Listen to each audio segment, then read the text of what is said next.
y connaît, mais plus ou moins, enfin juste en quelques mots. Donc c'est un CCSTI qui a été créé il y a 30 ans à Grenoble, le premier en France. Et donc on a des espaces d'exposition temporaire pour le jeune public et pour le grand public. Alors je sais que ça ne veut rien dire, mais pour tout le monde. Un espace de 300 mètres carrés, donc, qui est pas immense. Et donc c'est un endroit dans lequel on essaye de plus en plus de tester de nouveaux dispositifs et d'essayer de voir en quoi ces dispositifs peuvent être intéressants ou pas. Parce qu'on se pose aussi cette question-là, c'est pas forcément tout le temps extraordinaire. Et donc on essaye de voir un petit peu avec notre public comment ils réagissent et ce que ça peut apporter dans l'expérience visiteur, dans l'éveil de la curiosité, dans la transmission des connaissances, etc. Donc moi je vais être beaucoup plus pragmatique en fait sur deux exemples et essayer de vous expliquer un petit peu comment on les a construits et comment on arrive à faire vivre ce genre de choses. Donc la première, ça s'appelle Grenoble Ville Augmentée.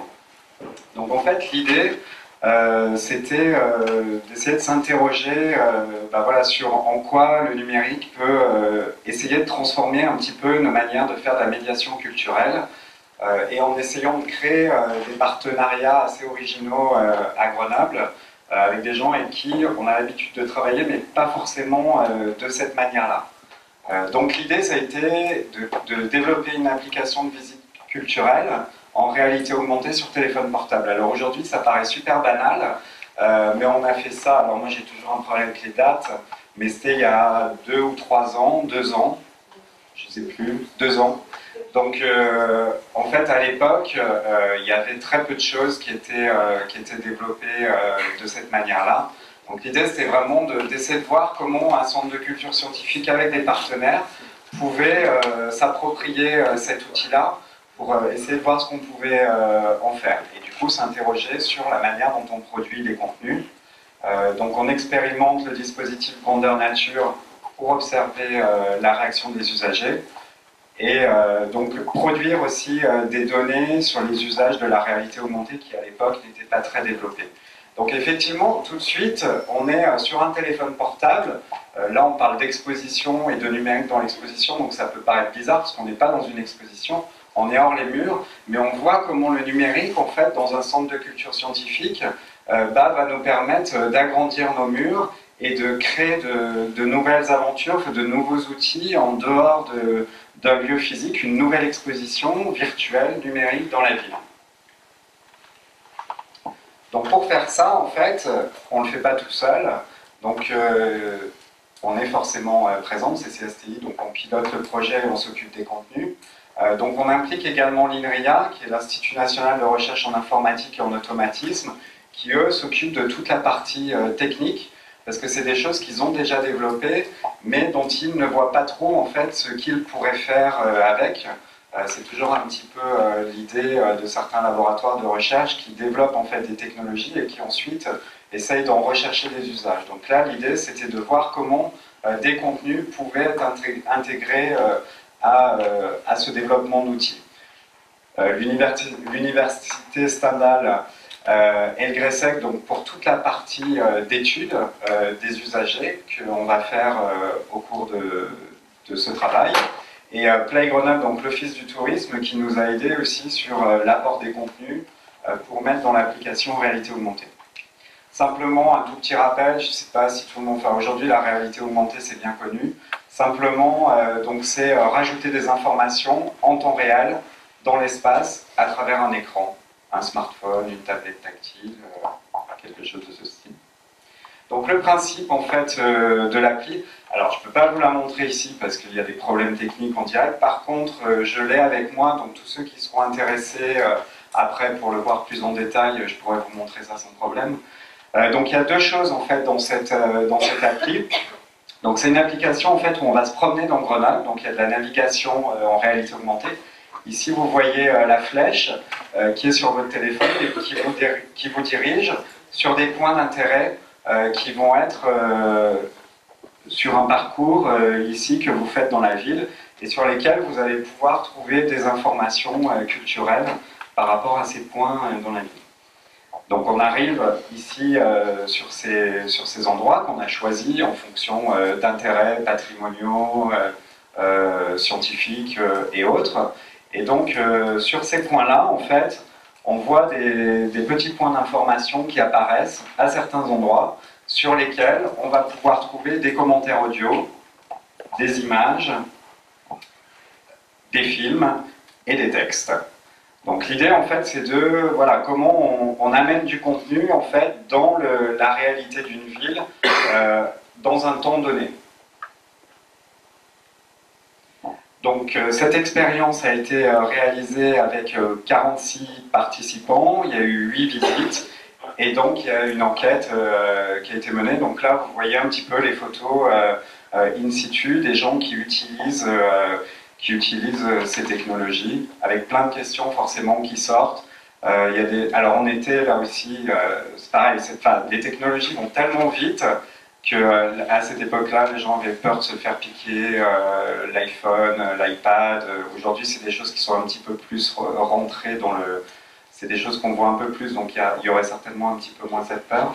Mais voilà, plein de questions par rapport à ce genre de choses. Donc, pour nous, quels sont les intérêts en fait par rapport à une médiation classique entre guillemets? Alors, sur la manière de transmettre les connaissances, j'aurais tendance à dire que ça ne change pas grand-chose. C'est-à-dire qu'on va, dans ce cas-là, en tous les cas, par rapport au contenu qu'on a produit, transmis des connaissances comme on a un petit peu l'habitude de le faire. Par contre, mais là je reviens, je vais redire un peu ce que Yvarmel a dit ce matin, c'est-à-dire que pour nous, ça va favoriser de nouveaux modes de diffusion de savoir et surtout sensibiliser de nouveaux publics. Des gens en fait qui viendraient jamais à la casemate avec une appli en réalité augmentée, ils vont être beaucoup plus touchés et intéressés par ce genre de choses. Peut-être que derrière, ils pourront venir chez nous. Donc ça peut être un levier en fait pour attirer du nouveau public. Ensuite, la diffusion qui est très large, à terme, bon là l'application n'a pas été déposée sur l'Apple Store parce que c'était une version bêta et qu'on n'a pas encore, on n'a pas pu faire la suite. Mais en tous les cas, dans l'absolu, c'est quelque chose qui peut être largement diffusé. On peut faire évoluer des contenus assez facilement avec ce genre d'outils.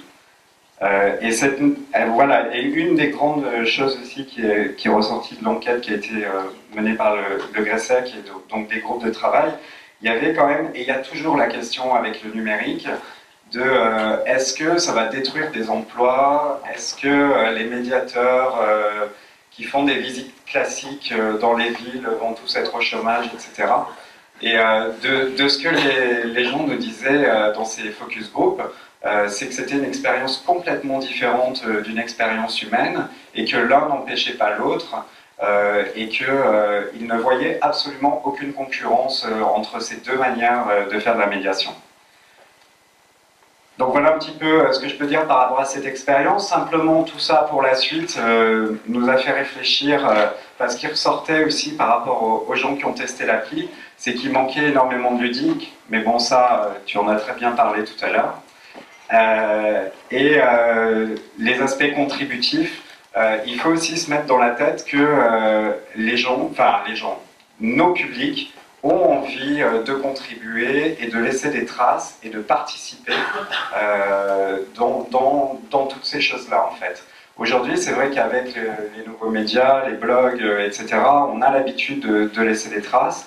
Et c'est vraiment quelque chose qui ressortait de l'enquête, des personnes qui voulaient pouvoir éventuellement participer à ce genre de choses.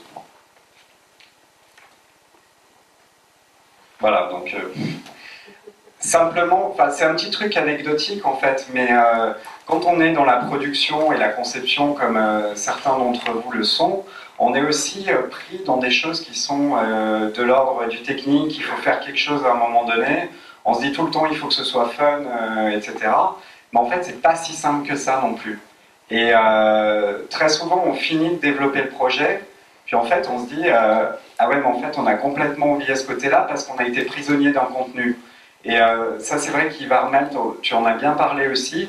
Je pense que dans nos métiers, et moi dans mon métier aussi, ce qui est en train de changer, c'est que voilà, ces technologies nous permettent de faire des choses rapidement, Mais après, il faut avoir le recul nécessaire pour savoir vraiment aussi qu'est-ce qu'on en fait, comment on l'utilise et comment on sort de ce côté de ce qu'on avait l'habitude de faire, parce qu'en fait, si on continue à faire les choses un petit peu comme on le faisait avant, ça va pas être forcément fun. Donc c'est comment en fait on arrive à trouver des leviers, mais qui ne sont pas que de l'ordre du ludique non plus.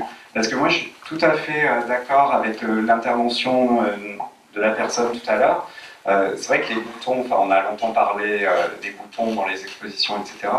Tout le monde appuie partout et puis au final ça sert strictement à rien. Donc c'est comment en fait on arrive à partir d'éléments qui sont un petit peu ludiques à embarquer les gens dans une histoire et à les sensibiliser à un petit peu de contenu. Et ça, c'est pas si simple que ça, je pense. Donc une deuxième expérience qui a été menée au CCSTI. Donc là, c'est l'intégration d'un système qui est développé par Erasme, qui s'appelle Caging, dont tu n'as pas parlé. Knowledge Mixing. Donc l'idée, en fait, c'est quelque chose qui a été développé lors du Muséolab 3 en 2010 chez Erasme. L'idée, c'était à cette époque-là de s'interroger sur toujours comment on peut continuer à transmettre les connaissances de manière un petit peu différente. Et le caging, c'est comment mixer des connaissances avec des écrans et des outils interactifs. Donc ça, c'est quelque chose qui était là-bas et qu'on a expérimenté ensuite chez nous lors d'une exposition d'Adrien Mondeau et Claire Barden, qui s'appelait XYZT, qui était une exposition d'installation d'œuvres numériques. Et donc Caging nous a permis, à l'accueil de l'exposition, d'utiliser ce dispositif pour faire de la médiation. Donc là, je vous montre un petit film en fait qui vous montre comment ce système fonctionnait dans nos murs.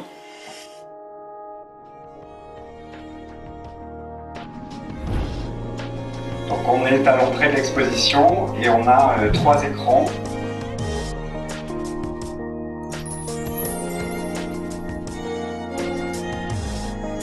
Donc 3 écrans qui permettaient donc de faire l'accueil et la conclusion de l'exposition avec nos groupes. Et donc un médiateur qui utilise directement ce système et qui interagit via un iPad sur les contenus des écrans qui sont proposés à la vision des visiteurs. Donc là on la voit en fait, elle a des contenus qui sont préenregistrés sur l'iPad et elle les glisse sur les écrans qui permettent de diffuser ces images tout en discutant avec les groupes qui sont présents.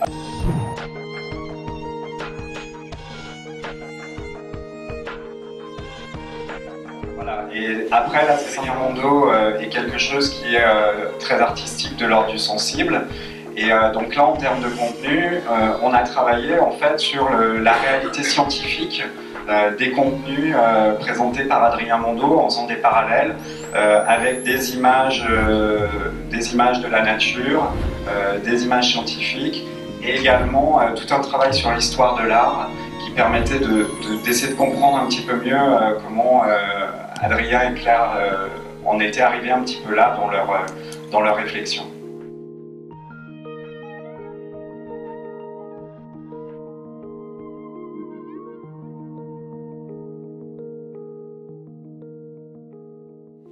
Donc le petit retour d'expérience qu'on peut faire par rapport à cette présentation de Caging à la Casemate. Donc on est toujours dans la même chose, donc très attractif pour le public. Voilà, les nouvelles technologies, c'est quelque chose qui intéresse nos publics et les jeunes. Ce qui est intéressant aussi, c'est l'adaptabilité rapide en fonction des publics. Le médiateur avait toute une galerie de photos à sa disposition. Donc en fonction des questions qui lui étaient posées, il pouvait directement interagir avec les images et trouver des réponses ou des illustrations, c'est pas forcément des réponses, qui peuvent continuer à enrichir le discours. Donc on n'est plus du tout dans un discours qui peut beaucoup plus évoluer et s'adapter aux visites et à nos visiteurs. On en revient à ce que disait Carmel Martin tout à l'heure sur l'idée de la personnalisation. Ça permet également de faire des visites à thème, en fonction des personnes qui arrivent. On peut également l'améliorer tout au long de l'exposition. On peut enrichir les contenus en fonction d'éventuelles questions qui ont été posées par les gens qui sont venus visiter l'exposition. Et le médiateur peut également ajouter des contenus en fonction de sa sensibilité. C'est-à-dire qu'on n'est plus dans quelque chose qui est imposé, je dirais un format qui est imposé au médiateur à un moment donné, mais on est aussi dans quelque chose qui peut s'approprier et qui peut utiliser très facilement avec ses prérequis et ce qu'il a envie de faire passer. Alors ça, c'est ce qui est bien. Les points alors, négatifs, au départ, effectivement, ce qui a été extrêmement dur dans cette expérience, c'est que les médiateurs étaient complètement déstabilisés par l'outil et ils ont eu énormément de difficultés à s'approprier cet outil et à le faire et à l'utiliser correctement. Au début, en fait, ils ne comprenaient pas pourquoi on leur mettait cet outil dans les mains et ils ne voyaient absolument pas l'intérêt de cette chose-là. Donc ça me fait penser aussi à la question de tout à l'heure par rapport à la formation des médiateurs. Moi, j'aurais tendance à dire que dans la formation des médiateurs, il faudrait qu'il y ait toute une partie sur les outils numériques et que ces personnes-là soient déjà sensibilisées et aient une connaissance un petit peu de ce qui existe dans le monde numérique. Parce que c'est vrai que très souvent, c'est des gens qui arrivent, qui sont plein de bonne volonté, mais qui sont aussi dans des approches très, très traditionnelles par rapport à la diffusion des connaissances, avec un regard, je dirais, peut-être assez scolaire. En fait, aujourd'hui, c'est plus du tout ce qu'on cherche dans des centres de sciences. Les transmissions du savoir dans les centres de sciences, on n'a plus envie que ce soit quelque chose de traditionnel. Et donc, je pense qu'il faut intégrer dans ces formations des nouvelles manières de transmettre les connaissances qui sont empruntées au théâtre, à d'autres endroits, et qu'ils connaissent les outils numériques pour que quand ils viennent chez nous et qu'ils se retrouvent face à ces outils, ils ne soient pas désemparés en ayant peur d'un iPad, etc. Alors là aussi, forcément, je vais diminuer un petit peu cet effet, parce que là, on était il y a 1 an et demi, les iPads c'était nouveau, etc. C'est sûr qu'aujourd'hui, c'est plus du tout la même chose, parce que les gens connaissent beaucoup plus. Donc c'est toujours pareil en fait, hein.